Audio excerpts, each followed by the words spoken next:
السلام علیکم۔ آج میں آپ لوگوں کے ساتھ ایک بہت ہی خوفناک اور بہت ہی مزیدار سٹوری شیئر کرنے جا رہی ہوں جو مجھے میری دوست نے سنائی تھی۔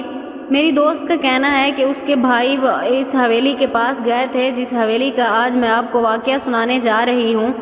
کہا جاتا ہے کہ بہت پہلے کی بات ہے کہ ایک جاگیردار ہوا کرتا تھا۔ اس جاگیردار کی یہ عادت تھی، ایک تو وہ بہت زیادہ امیر تھا، امیر ہونے کے ساتھ ساتھ وہ بہت ہی ظالم قسم کا انسان تھا۔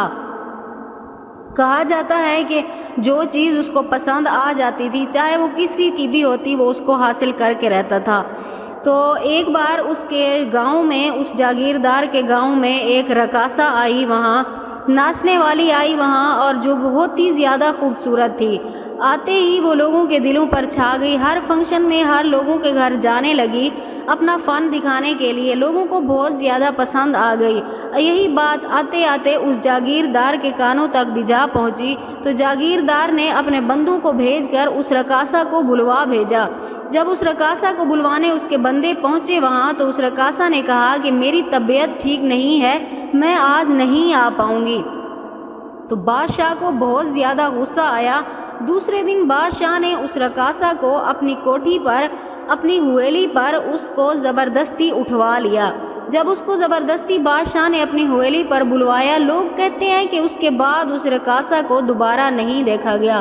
کچھ لوگوں کا کہنا ہے کہ جاگیردار نے اس رقاصہ کو مار کر یا کہیں دور کسی جنگل میں پھینک دیا تھا، یا پھر اسی حویلی میں اسے کسی کونے میں کہیں دفن کر دیا تھا۔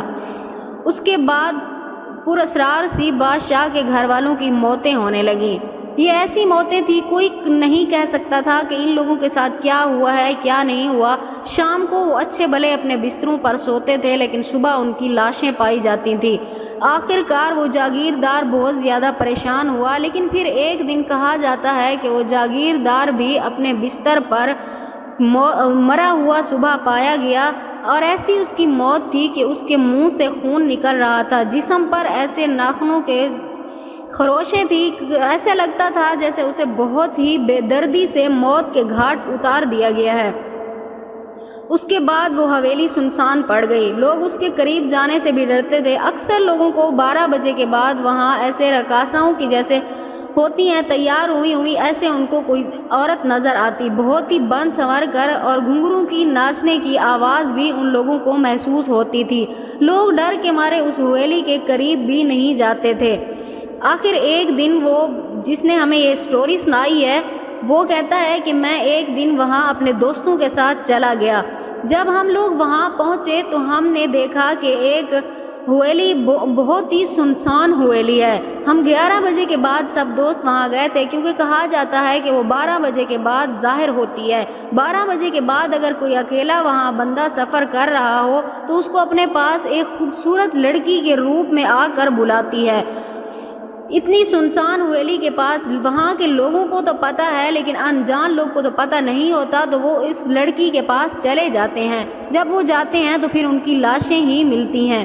اس کے بعد وہ لڑکے کہتے ہیں ہم 11 بجے تک وہیں ٹھہرے رہے، 12 بجنے میں سے کچھ منٹ رہتے تھے، ہم نے حویلی کی چھت پر ایک سائے کو حرکت کرتے دیکھا۔ ہم سب لوگ ڈر کے مارے بھاگنے لگے، لیکن وہ سایہ صرف ایک پل کے لیے ظاہر ہوا تھا، اس کے بعد وہ ہمیں دوبارہ دکھائی نہیں دی۔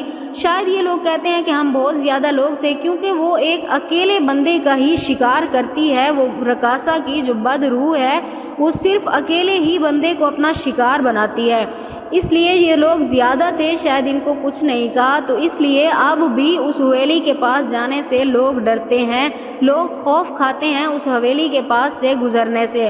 اکثر لوگوں نے وہاں آدھی رات کو لائٹیں جلتے دیکھا ہے، اور اکثر لوگوں سے یہ کہتے بھی سنا گیا ہے کہ وہاں آدھی رات کو کسی کے رونے، چیخنے، چلانے کی آوازیں آتی ہیں کہ مجھے چھوڑ دو، مجھے مت مارو۔ یہ اس ظالم جاگیردار کی سٹوری تھی جس نے اپنے ظلم کے قہر ڈھاتے ہوئے اس معصوم رقاصہ کو ایک بد روح میں تبدیل کر دیا۔ دوستو، میری آج کی سٹوری آپ کو کیسے لگی ہے؟ امید کرتی ہوں آپ کو پسند آئی ہوگی۔ اگر پسند آئی ہے تو میری سٹوری کو لائک اور شیئر کرتے ہوئے کمنٹس بھی کر دیں، اور میرے چینل کو سبسکرائب بھی کر دیں۔